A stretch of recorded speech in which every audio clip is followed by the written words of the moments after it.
Le temps semble s'y être arrêté, en l'an 1391.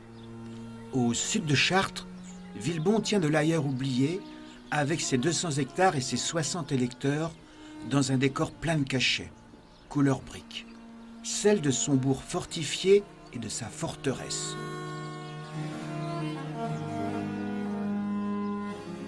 Un château fort comme dans les livres d'enfants. Des tours et des courtines, des douves et un chemin de ronde, tout y est. Même le pont-levis qu'abaisse chaque matin Jean de la Raudière, à la fois châtelain et financier. Nous sommes ici à la limite de la Beauce et du Perche. C'était à l'époque une frontière entre la France et l'Angleterre. Villebon a été construit notamment grâce à un don de Charles VI, roi de France, pour défendre cette frontière. Depuis 1391, Villebon n'a été vendu que 2 fois.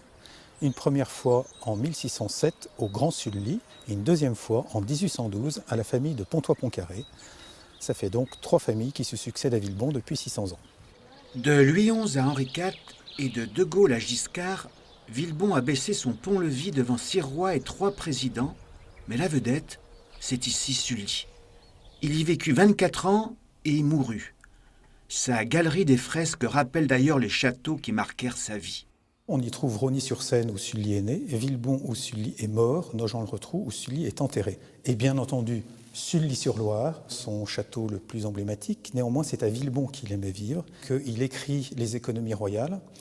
Sully avait aussi le goût du faste lié à son rang, c'est-à-dire que lorsqu'il sortait dans le parc, on sonnait la cloche et il était escorté de ses gardes.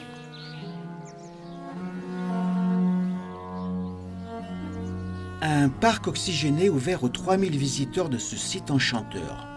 Mais pas question de pousser toutes les portes de ce château aux 50 pièces.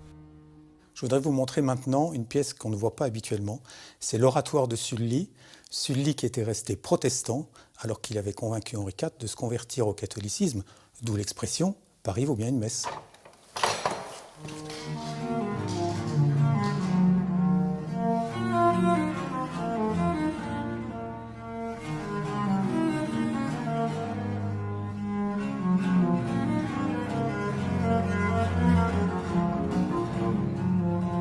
Villebon s'est toujours adapté à son époque.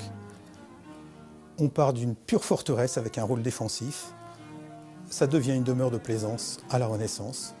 Et aujourd'hui, on l'ouvre à un maximum de personnes. Et mon père m'a toujours dit, il faut absolument que Villebon ait ce rôle de partage. Une forteresse en héritage, pour un touriste encore trop rare. Pourtant, en plein pays de Marcel Proust, il y a là de quoi retrouver le temps perdu.